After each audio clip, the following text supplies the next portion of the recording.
Aujourd'hui, j'avais un rendez-vous avec un client ce matin. On a eu à visiter sa maison. C'est une maison de R+3, mais le niveau, au niveau du premier étage, la dalle d'une chambre commence à s'effacer, à lasser. Même cette semaine dernière aussi, on a eu à visiter des maisons où c'est le même problème en fait. Il y a une partie de la dalle, de l'ourdi qui s'effondre, qui se lasse et laisse l'autre partie d'en haut. Donc, et quand on trouve ces étapes-là, ces problèmes-là, la plupart, c'est la meilleure chose de le réparer, c'est de faire descendre la dalle, toute la dalle, hein, et de faire une autre dalle. Donc,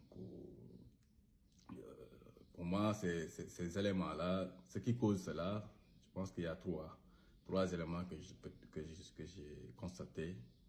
La première chose, mais le premier élément, c'est si vous avez peut-être une dalle qui se trouve au niveau des terrasses et que vous n'avez pas eu à faire une bonne pente pour le versement de l'eau de pluie, et qu'il n'y a pas aussi de l'étanchéité, si l'eau est stagne à haut sur la dalle, l'eau va s'infiltrer directement,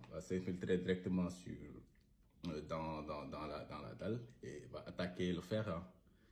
Et que, voilà, au fur et à mesure du temps, ça peut causer cela. L'autre élément, ou bien l'autre chose, c'est un manque d'aération. Parce que les bâtiments aussi, il faut les considérer comme un être humain. Ils respirent. Ouais, ils respirent, ils ont besoin de l'air et de lumière pour pouvoir durer aussi, parce que ça fait partie de leur durée de vie.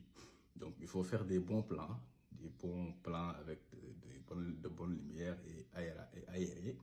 Donc, il faut chercher des professionnels dans ça qui vont faire des plans et que vous l'exécutez à la lettre, quoi.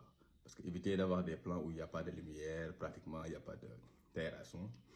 Voilà, donc, et parfois aussi ça peut causer aux clients parce qu'ils veulent parfois faire charger tellement la maison, avoir beaucoup plus de chambres, beaucoup plus de cuisine et tout ça. Donc parfois il faut éviter ça là, il faut privilégier la lumière,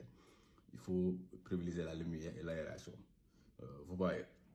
Donc c'est ça, ça peut causer ça là, parce que s'il n'y a pas aussi cette aération là dans le bâtiment, ça peut causer, parce que les bâtiments, la dalle aura tendance à gonfler et à s'effondrer, voilà, même si c'est au niveau du